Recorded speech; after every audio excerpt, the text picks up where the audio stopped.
मजीद अच्छी वीडियोस के लिए हमारे चैनल को सब्सक्राइब कीजिए। चंद दिन पहले की बात है, मेरी गाड़ी का टायर पंक्चर हो गया तो मैं रास्ते में आने वाले टायर वर्कशॉप पर रुक गया। रात के 10 बज चुके थे। उस वक्त एक ही लड़का टायर को पंक्चर लगाने के लिए मौजूद था।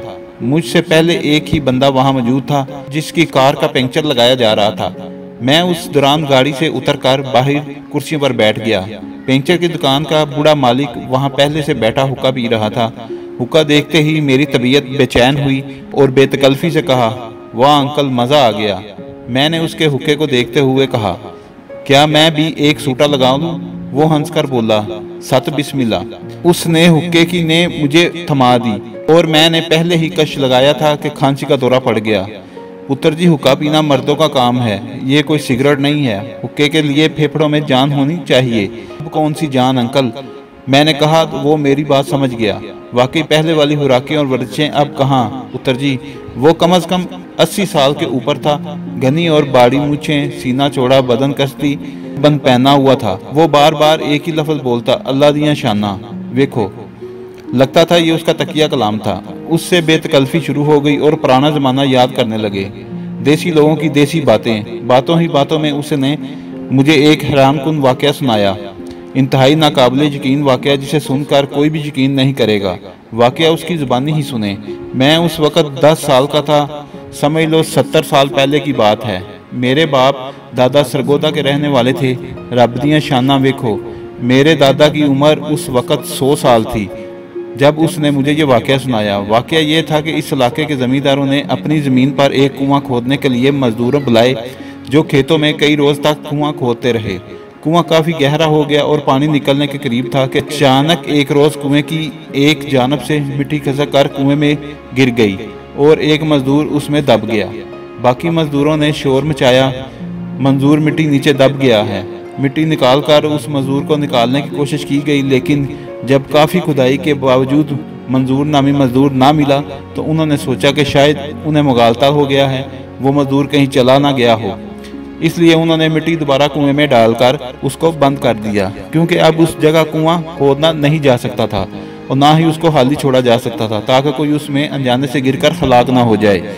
यूं ही जिंदगी का पहिया चलता रहा।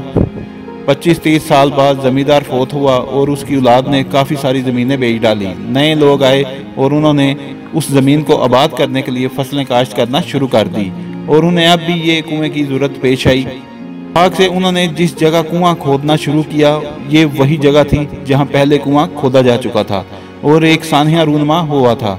मजदूर जब काफ़ी गहराई तक कुआं खोद चुके तो अचानक उन्हें धोती का एक कपड़ा मिला, तो वो बहुत हैरान हुए कि इस गहराई में ये धोती कैसे। दूसरे मजदूर भी परेशान हुए। मालकान को बुलाया गया कि खुदाई के दौरान कुएं में से धोती मिली है। उन्होंने मजदूर से कहा कि वो एहतियात से खुदाई करें ताकि देखा जाए कि ये धोती अगर किसी इंसान की थी तो बाकी चीज़ें भी उसकी हैं या नहीं। इस वक्त तक किसी को मालूम नहीं था कि इस जगह पर कभी पहले कुआं खोद कर बंद किया जा चुका है। मजदूरों ने हाथों से और बेलचों से इंतहाई एहतियात से खुदाई जारी रखी तो कुएं की एक जानब अचानक छोटी सी खुआ नुमीदार हुई। इसमें कोई इंसान लेटा हुआ था। उसकी चीखें निकल गई क्योंकि वो इंसान जिंदा था। उसकी सफ़ेद दाढ़ी उसकी नाफ तक बढ़ी हुई थी और सर के बालों से चेहरा छुपा हुआ था। पहले तो वो समझे कि ये कोई जिन भूत होगा, लेकिन मालकान ने मजदूरों के साथ मिलकर जब उस इंसान को हाथ लगाया, उसके बदन का पूरा गोश्त पिलपला हो चुका था। उसने कसमा कर अपने सारे लोगों को देखा तो बेहोश हो गया। उसे कुएं से बाहर निकाला गया और पूरे गांव में ये बात फैल गई।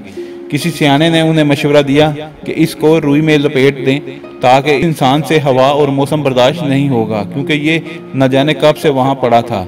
उसको 10 दिन तक इंतहाई निगहदाश्त में रखा गया। रुई पर दूध लगाकर उसको चटाया जाता रहा। 10 दिन बाद जब वो इंसान काफ़ी होश में आ गया तो उसने इंकशाफ किया कि उस जगह कुआं खोदते हुए मिट्टी के तले दब गया था। पुराने लोगों से पूछा गया तो उनमें से एक मजदूर मिल गया जो उस वक़्त हादसे के वक़्त मौजूद था। उसने तस्दीक की कि ऐसा वाक़या हुआ था और मंजूर हुसैन नामी एक मजदूर लापता हो गया था। लेकिन ये कैसे हो सकता है कि साल तक मिट्टी तले दबा हुआ इंसान जिंदा रह सके? जिंदा रहने के लिए हवा, पानी और खुराक की जरूरत होती है। ये बड़ा हकीकत पसंदाना सवाल था। इस शख्स ने सुना तो कहा, मैं ही मंजूर हुसैन हूँ। बस ये मेरे सोहने अल्लाह की शान है कि वो पत्थरों में भी रिज़्क़ को पहुँचा देता है। मुझे नहीं, सालों तक मनो मिट्टी तले दबा रहा हूँ। مجھے ایک بات کا علم ہے کہ میں کبھی بھوکا پیاسا نہیں رہا، نہ مجھے وقت گزرنے کا علم ہے۔ میں روزانہ دیکھتا تھا کہ ایک گائے صبح سویرے آتی ہے اور اپنے تھن میرے سامنے کرتی ہے، میں اس کے تھنوں کو منہ لگا کر دودھ پی لیتا تھا۔ وہ دن ایک بار ہی آتی تھی، میں اللہ کا شکر ادا کرتا تھا، اور آج اس سوہنے نے مجھے پھر اس دنیا میں پہنچا دیا ہے۔ اس واقعے کے بعد منظور حسین 10 سال مزید زندہ رہا اور فوت ہو گیا۔ اس واقعے کو بیتے 150-200 سال ہو گئے ہیں، لیکن یہ واقعہ مجھے اللہ سونے کی شان یاد دلاتا ہے۔ اگر آپ کو ہماری ویڈیو اچھی لگی ہے تو اس کو لائک اور شیئر کریں، اور کمنٹس میں اپنی رائے کا اظہار ضرور کیجیے۔ شکریہ۔